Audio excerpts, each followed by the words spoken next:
Who cut the hospital bracelet off your wrist? The question was so quiet that the champagne glasses seemed to stop breathing. Mara Ellis stood with a silver tray balanced against her apron, one hand pressed over the white strip half hidden beneath her sleeve. Across the gala floor, her ex-fiancé smiled like a man accepting applause.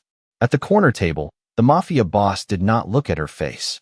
He looked at the torn paper on her bruised wrist, and something in his eyes went cold.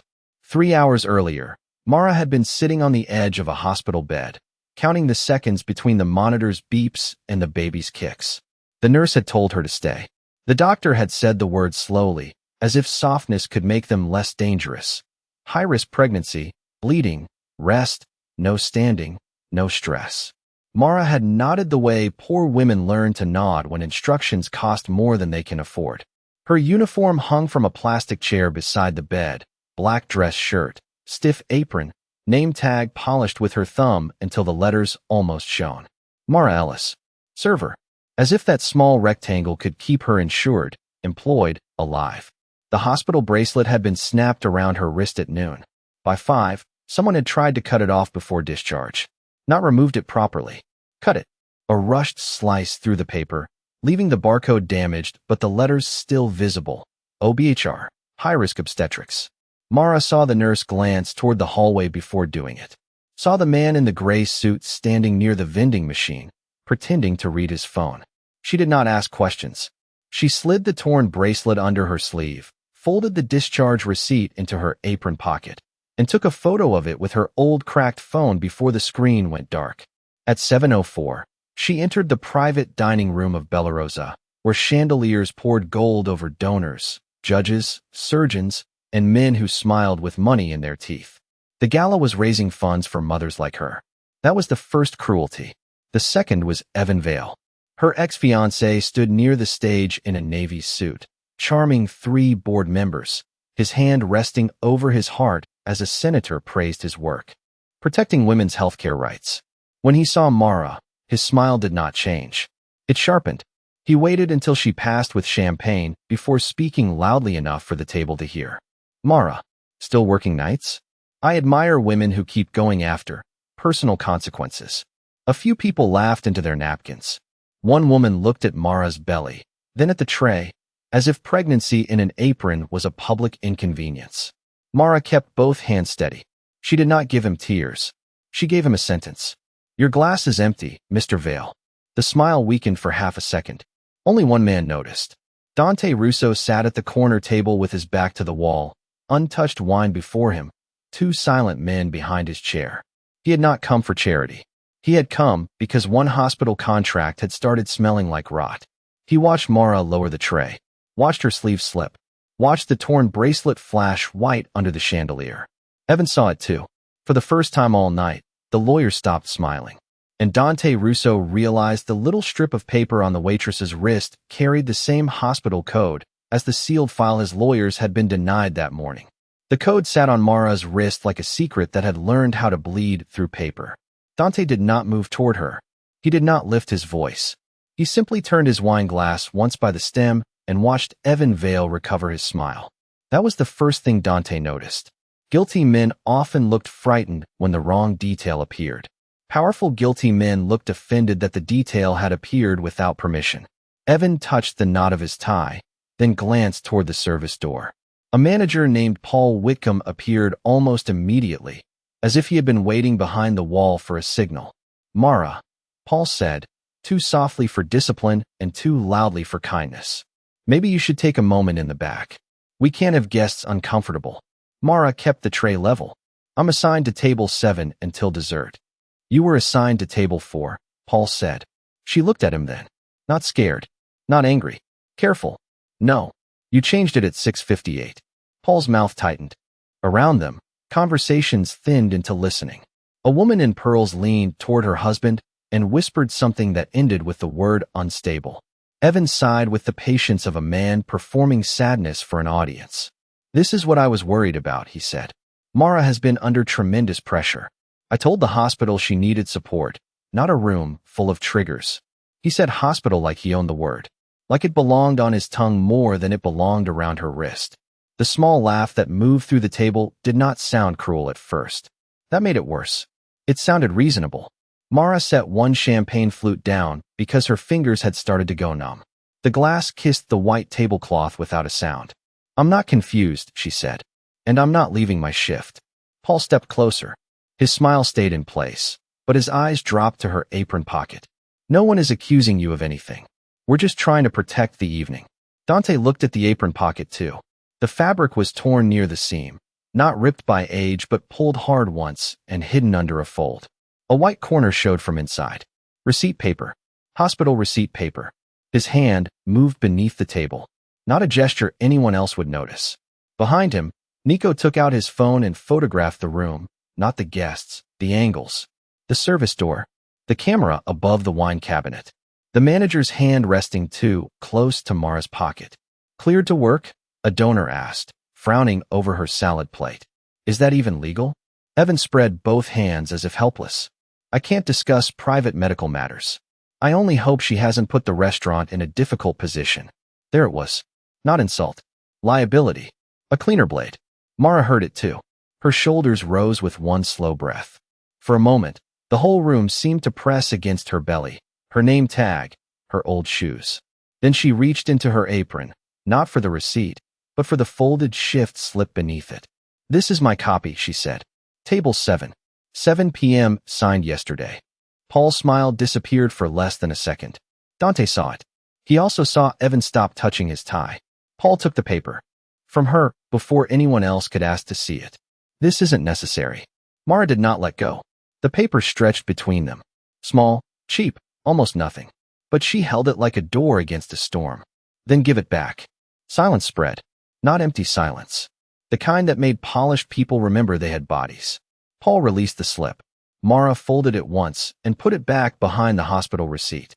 In the kitchen doorway, the dishwasher hummed and plates knocked together under hot water.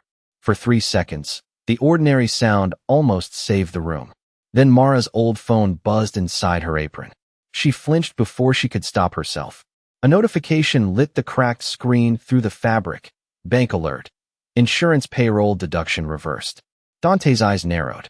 He turned to his lawyer and asked, so quietly only the table nearest him heard, "Who reverses payroll before a shift ends?" Evan looked down at his own phone at that exact moment, and the screen reflected one unread text from Paul. "She still has the bracelet." Evan's reflected text vanished as quickly as it appeared, but Mara had already seen the shape of it in the glass of the nearest framed photograph. Not the words, just the way his thumb moved too fast afterward, swiping up, deleting something before anyone could lean close. She had learned to read small movements because large ones belonged to people with money. Poor women survived in inches. The pause before a manager lied, the different weight of a doctored schedule, the way a man said your name when he wanted witnesses to hear concern instead of threat. "I need to wash my hands," Mara said. Paul stepped in front of her. "I'll have someone cover that." "I didn't ask for coverage." Her voice stayed low, but something in it cut cleanly through the velvet noise of the room. "I said I need to wash my hands." Dante watched Paul look at Evan before he moved. That was the second mistake. The first had been the text. Mara walked past the tables without hurrying, the silver tray still under one arm, her back straight even though each step pressed pain across her lower belly like a tightening belt. She made it through the swinging kitchen door, past the heat lamps and the line cook pretending not to stare, past the prep station where lemon wedges sat in a stainless steel pan like little yellow wounds. The dish machine breathed steam into the air. Hot water slapped plates. Someone had spilled coffee near the employee lockers, and the sour smell of it mixed with bleach and garlic. Mara turned on the sink. Only then did she let the tray drop onto the counter. Not loud. Controlled. Her fingers shook under the water. A young busser named Talia stood by the dish rack, 17 maybe, with mascara smudged under one eye from a shift that had already lasted too long. "Miss Mara," she whispered, "you're bleeding." Mara looked down. A thin line of pink was running from the old foremark near her wrist, cutting under the torn bracelet. She pulled a brown paper towel free with her teeth and pressed it there. "I'm fine." Talia did not believe her, which made her kinder than most adults in the building. "That bracelet," she said, lowering her voice. "My aunt had one like that when she almost lost her baby." Mara froze for half a heartbeat.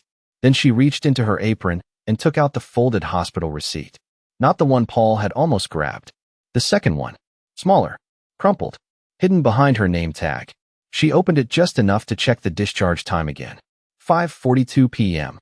Under it, in pale blue ink, was another line she had circled twice. Medication hold pending insurance verification. Talia saw the words before Mara folded the paper back. They didn't give you the medicine? Mara's face changed in a way that was not crying. It was worse. It was a woman putting the wall back up before anyone could see the room behind it. They said payroll still showed active until midnight. Then they reversed it after I clocked in. The kitchen seemed to lose heat. Behind them, the swinging door opened without a sound. Dante stood there, close enough to hear, far enough not to corner her. His two men remained outside. That mattered. Mara noticed. Dante noticed that she noticed. He did not ask whether she was telling the truth. He looked at the receipt, at the bracelet, at the water turning faintly pink in the sink. What time? Did they discharge you? He asked. 5:42. What time did your shift start? 7.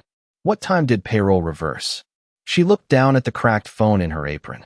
The notifications still glowed faintly. 7:12. Dante's eyes lifted. Not to her face. To the security camera above the kitchen clock. The tiny red light was off. Talia followed his gaze and whispered. That camera was working before dinner. Mara turned slowly toward the wall beside the prep station. The shift log hung there on a clipboard, grease-stained and ordinary. Her name was on the 7 o'clock line. But beside it, in blue pen, someone had written table 4 over a strip of correction tape. Mara reached out and rubbed the edge with her thumb. The tape peeled just enough to show the original table number underneath. 7. Evan's table. And beneath the tape, pressed into the paper like a bruise, was a second signature trying to be hers. Dante did not touch the shift log. He did not need to. He looked at the correction tape, then at Mara's thumb still resting on the paper, then at Paul Whitcomb standing in the kitchen doorway with the expression of a man arriving half a second too late. There you are, Paul said, smiling for the room behind him even though the room could not see. Everyone is waiting. Mara peeled her hand away from the clipboard. The edge of the correction tape lifted with it, exposing just enough blue ink underneath to make Paul's jaw tighten. This isn't my signature, she said. Paul's smile stayed polite. That made it uglier. Mara, tonight is not the time to debate handwriting. He turned slightly, and two people stepped in behind him. A charity coordinator in a silver dress and a hospital board member with a pearl pin shaped like angel wings. They did not look at the bleeding spot near Mara's bracelet. They looked at the sink, the wet paper towel, the tray abandoned on the counter. Evidence, in their eyes, that she had become inconvenient. Mr. Vale is concerned, the board member said gently. We all are. Mara straightened her name tag. The metal clasp had bent, so the tag hung crooked. She fixed it with fingers that would not stop trembling. Mr. Vale is not my doctor. No, the woman said, still gentle. But he knows your history. And in delicate situations, sometimes emotions feel like facts. The words landed softly. That was the trick. No one raised a hand. No one cursed. They simply arranged the air until Mara looked unstable for breathing in it. The charity coordinator held out a folder. We just need you to sign a short incident statement. It says you voluntarily left the floor after feeling unwell. No blame. No trouble. We can even make sure you're paid for the full evening. Mara looked at the folder, then at Paul. I didn't leave the floor voluntarily. Paul sighed, almost tender. Mara, sweetheart, don't make this harder than it needs to be. Dante's eyes moved once. Sweetheart. Not her name. Mara heard it too. She took the receipt from her apron, smoothed it against the stainless steel counter, and placed it beside the shift log. The hospital discharge time faced upward. 5:42 p.m. Then she placed her cracked phone beside it with the bank alert still glowing. Payroll reversal, 7:12 p.m. I'll sign what happened, she said. I won't sign what helps you. The kitchen went silent except for the dish machine exhaling steam. Paul's face did not change, but a small muscle jumped near his cheekbone. The board member glanced at Dante for the first time and seemed to realize too late who had been standing in the shadow near the freezer door. Mr. Russo, she said, her voice thinning into respect. This is an internal employment matter. Dante looked at the folder in her hand. Then why is a hospital board member carrying it? No one answered quickly enough. Evan did. He appeared beyond Paul, filling the doorway with calm concern, the award night smile back in place. Because we are trying to protect a vulnerable woman from turning a medical episode into a public spectacle. He stepped closer to Mara, lowering his voice just enough to sound intimate and just loud enough to be heard. You don't have to embarrass yourself to prove you matter. Mara did not move away. She folded the receipt once, slowly, carefully, and slipped it back behind her name tag instead of into her pocket, where anyone could see. She still had it. I mattered before you needed me. Quiet. For the first time, Evan's eyes went flat, only for a breath. Then he laughed softly and reached for the folder. She's exhausted. I'll handle this. Dante did not stop him. He watched Evan pick up the unsigned statement with 2 fingers. Watch Paul relax. Watch the board member exhale. They thought the room had been put back in order. Then Nico stepped inside and set a black key card on the counter. It was not Mara's. It was not Paul's. It was stamped with the hospital's private archive code, and the access time printed on the security report beneath. It was 6:18 p.m., 40 minutes before Mara ever walked into the restaurant. Nico's key card hit the counter softly, but everyone in the kitchen looked at it as if it had made a gunshot sound. The hospital board member reached for it too quickly. Dante's gaze moved to her hand, and she stopped with her fingers hovering an inch above the plastic. No one had accused her of anything. That was what made the moment colder.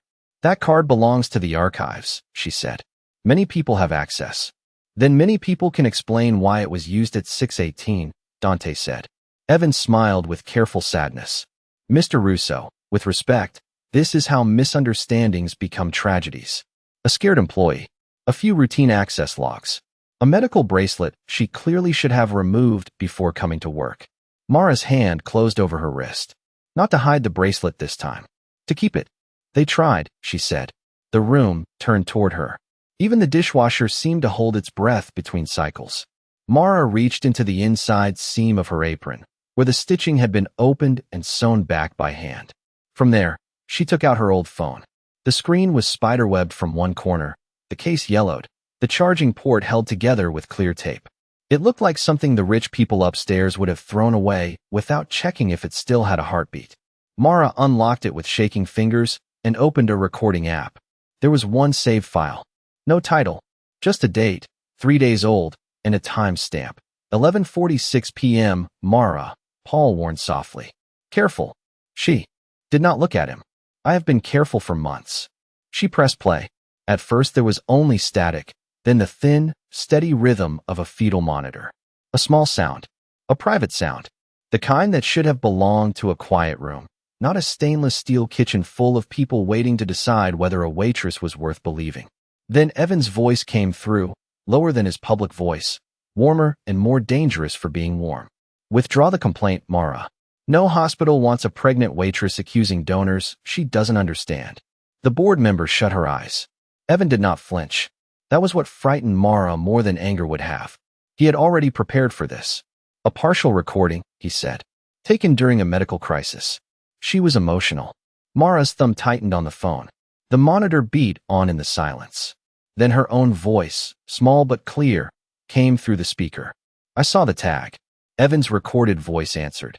You saw something you misread. Then why did they change the room number? Static swallowed the next words. Mara looked down. The rest got damaged when my phone died. Evan spread his hands, almost gentle. You see? She thinks silence proves conspiracy. Dante did not answer. He had gone still in a way that made the kitchen feel smaller. His eyes were fixed not on Evan, not on Mara, but on the recording time.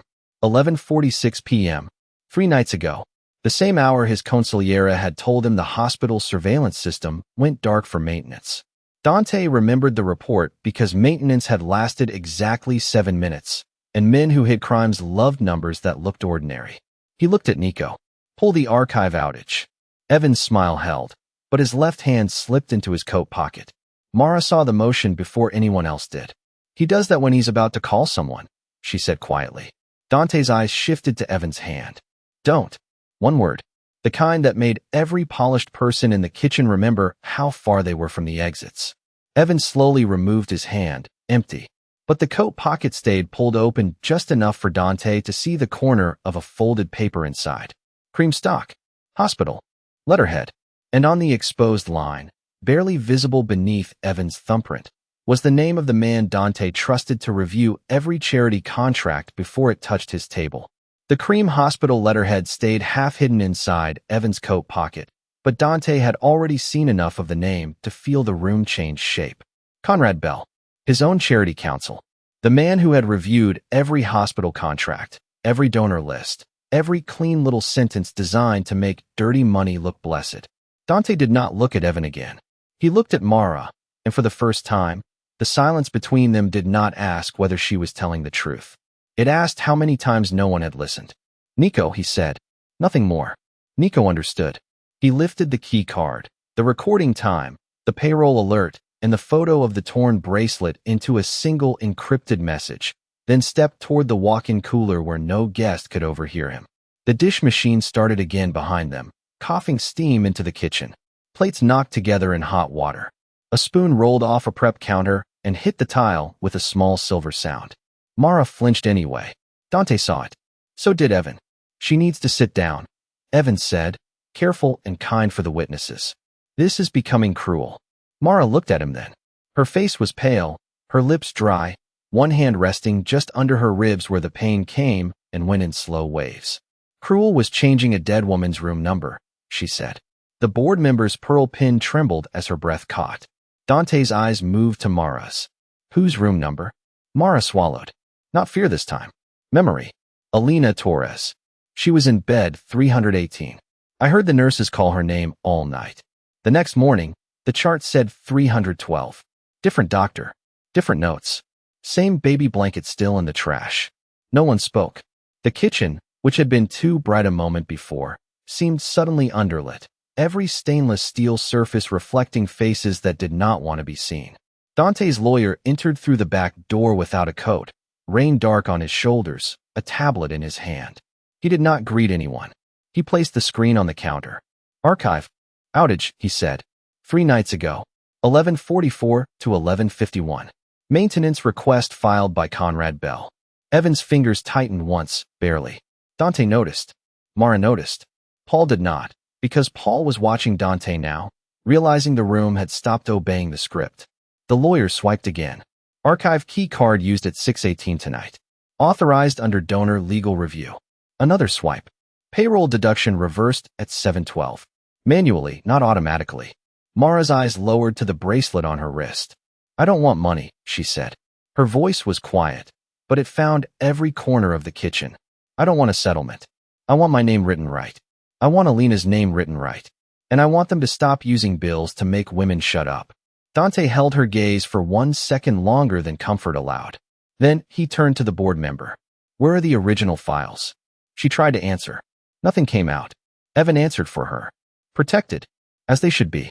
Patient privacy is not something even you can intimidate your way around, Mr. Russo. It was a good answer. Polished. Legal. Almost perfect. But Dante was watching the wrong person on purpose. Behind Evan, Paul glanced toward the service hallway, toward the wine storage room. Not the office. Not the exit. The wine room. Dante's eyes followed that glance and stopped on the small black camera above the hallway arch. Its red light was dead too. You moved them here, Dante said. Evan's smile thinned. Moved what? Dante did not raise his voice. The files. Rain tapped against the kitchen's back window, soft and steady, like fingers asking to be let in. Mara reached into her apron and touched the receipt behind her name tag, as if reminding herself she had not imagined any of this. Dante looked once more at the name on the hospital letterhead inside Evan's pocket. Conrad Bell. His lawyer. His gatekeeper. His mistake. And in that cold, narrow kitchen, Dante Russo understood that he had not just ignored a waitress. He had trusted the man who taught everyone else how to silence her. Dante did not correct the room. He let the lie breathe. That was how men like Evan Vale revealed themselves. Not under shouting. Under comfort. Under the belief that everyone else was still too frightened to count the details. Put the files back where you found them, Dante said, his voice low enough that the order sounded almost private. Paul blinked. What files? Dante looked at him for 1 second. Paul stopped blinking. Nico opened the wine room door. Inside, the air smelled of oak, cork, and refrigerated money. Bottles slept behind glass in rows worth more than Mara's apartment building. At the center tasting table sat a cream folder, face down, beside a single untouched glass of Barolo. The glass had lipstick on the rim. Mara noticed it before the men did. "That's not from upstairs," she said. Everyone turned toward her. She pointed, not at the lipstick, but at the napkin folded beneath the stem. "We don't serve Barolo in the charity room until the second course. And we don't fold napkins that way. Hospital catering does." The board member's hand moved toward her pearl pin again. Evan smiled faintly. "A server's memory of napkins is hardly evidence." "No," Dante said. "But fear of it is." He picked up the glass with a folded towel and set it aside. Then he placed the cream folder on the table without opening it. "Mr. Vale," he said, "you said patient files were protected." Evan's voice remained smooth. "They are." "Then tell me why you're not surprised to see one here." The question was so gentle the room almost missed the blade. Evan's mouth opened, then closed around a better answer. "Because this has become a circus. I assume people are planning things now." Mara looked down at the folder. A receipt had slipped halfway from beneath it, the edge showing a blue hospital logo and the time 6:21 p.m. She knew that paper. Not the exact receipt, but its kind. Archive printing receipt. She had seen one taped to Alina Torres's chart the morning after the room number changed. "There should be a patient sticker on the back," she said quietly. Evan turned toward her too fast. There it was. The break in rhythm. Dante saw it and did not smile. "Why?" he asked. Mara swallowed. "Because they print the archive copy first. Sticker on the back. Billing copy. Second. No sticker." The board member tried to laugh. It came out thin. "That is an oddly specific claim from a waitress." Mara's fingers closed around her name tag until the bent clasp dug into her skin. "I was a patient before I was a waitress tonight." Dante opened the folder. Not all the way. Just enough to see the back of the receipt. A patient sticker sat there, white and square, with the corner torn off. The name was missing. The room number remained. 318. Evan stopped breathing for half a second. Paul looked at him. The phone in Evan's pocket buzzed once, then again, then again. No one touched it. On the tasting table, Dante's lawyer turned a laptop toward the wall outlet. A progress bar began loading the recovered hallway footage from the wine corridor. 12%. 14. 16. Silence filled the room so completely that Mara could hear the neon sign outside vibrating through the brick. Evan reached for calm and found only polish. "You're making a mistake," he said to Dante. "This woman is confused, and you're letting her drag your name into a hospital dispute." Dante looked at Mara. "What did he call the woman in 318? Mara closed her eyes once. "He called her Alina." Dante looked back at Evan. "Her public file says Allison." Evan's face changed. Not enough for the room to accuse him. Enough for Mara to understand. The progress bar hit 31%. The camera light above the wine room door blinked red, alive again, recording every breath. Evan looked at Mara then, really looked, and for the first time all night, he seemed to understand that the woman in the apron had not brought Dante Russo into her story. Dante Russo had stepped into the proof she had been carrying alone. The progress bar reached 100%, while the gala applauded on the other side of the wall. Through the closed wine room door came the muffled sound of Evan Vale being introduced again, this time as a defender of mothers, a voice for the voiceless, a man whose work had protected families across the city. Mara stood beneath the dead-cold light of the wine room with her apron still damp at the waist and her bracelet cutting softly into her swollen wrist. Dante watched the recovered footage load on the laptop screen. He expected a file. He expected a hallway. He did not expect to see his own charity counsel, Conrad Bell, walking beside Evan at 6:18 p.m., carrying the cream folder under his coat like a priest carrying something holy. For the first time that night, Dante Russo's face lost color. Not much, just enough for Nico to stop breathing. The footage showed Conrad using the private archive keycard. It showed Paul waiting near the wine room door. It showed the hospital board member entering 6 minutes later with a nurse in gray scrubs. Then the camera skipped. 7 minutes gone. When it returned, Mara was on the screen, crossing the service hallway alone, one hand over her stomach, her sleeve pulled low, walking toward a room full of people prepared to call her unstable. Dante did not speak. That silence hurt worse than anger. It was the silence of a man watching the shape of his own negligence appear in pixels. Mara looked at the screen, then at the folder. "There's another copy," she said. Evan almost laughed. "Of course there is." But his voice had thinned at the edges. Mara reached beneath her name tag and pulled out the pharmacy receipt from earlier that day, the one she had folded so many times the paper had softened like cloth. She turned it over. On the back, written in blue pen, were 4 numbers. "The printer jammed when they changed Alina's file," she said. The nurse cursed because the machine printed the archive sticker twice. She threw the bad one away. "I wrote down the sticker number before she saw me." The board member whispered, "That's impossible." Mara looked at her. No, it was inconvenient. Dante's lawyer typed the 4 numbers into the hospital archive portal. A document appeared. Original obstetric incident report. Patient, Alina Torres. Room, 318. Witness noted, Mara Ellis. Beside the report sat a scanned amendment filed 12 minutes later by Conrad Bell's office. Patient name altered. Room number altered. Witness omitted.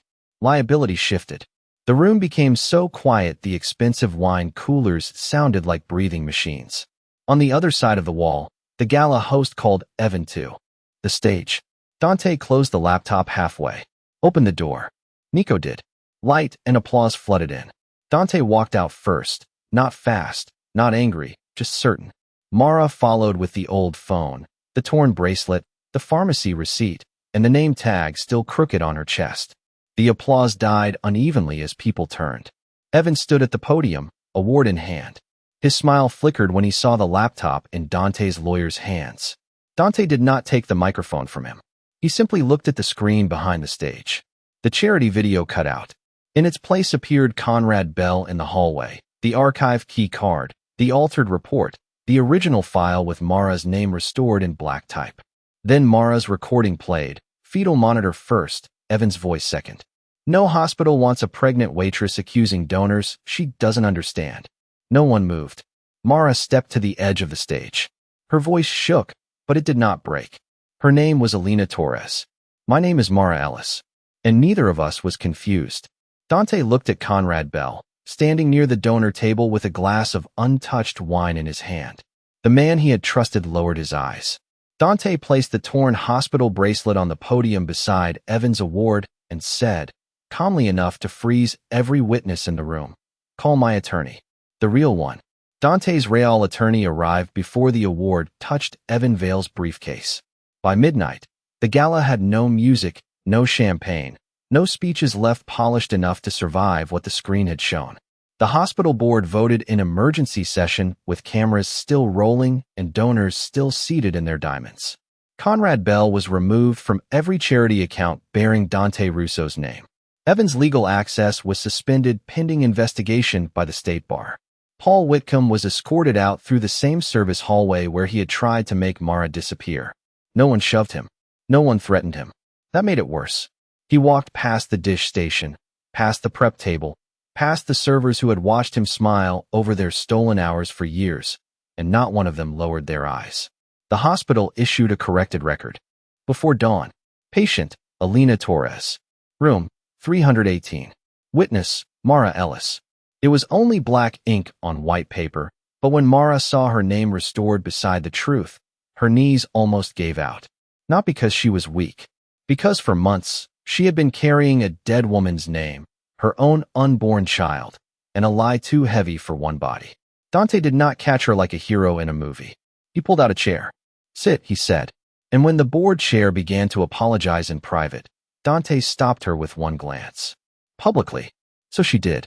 In the dining room where Mara had been laughed at, the board chair stood before staff, donors, doctors, and cameras, and said Mara Ellis had been truthful, brave, and wronged. Her missed wages were paid. Her insurance was reinstated retroactively. Her medication was delivered that morning by a nurse who cried before Mara did.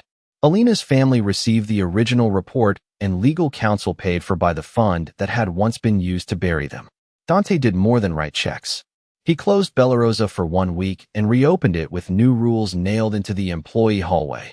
No manager could alter a shift log alone. No worker could lose medical coverage mid-shift. Every staff member had access to independent counsel, and every camera belonged to an outside auditor, not the people being watched. Mara was offered a desk upstairs, but she chose the staff office beside the kitchen because that was where scared people came first. 3 months later, her daughter was born on a rainy morning, 6 pounds, 8 ounces, furious and alive. The nurse cut the new bracelet from Mara's wrist properly this time. No hurried slice. No hiding. Mara kept the old torn one in a small frame with her crooked name tag and the pharmacy receipt folded behind it.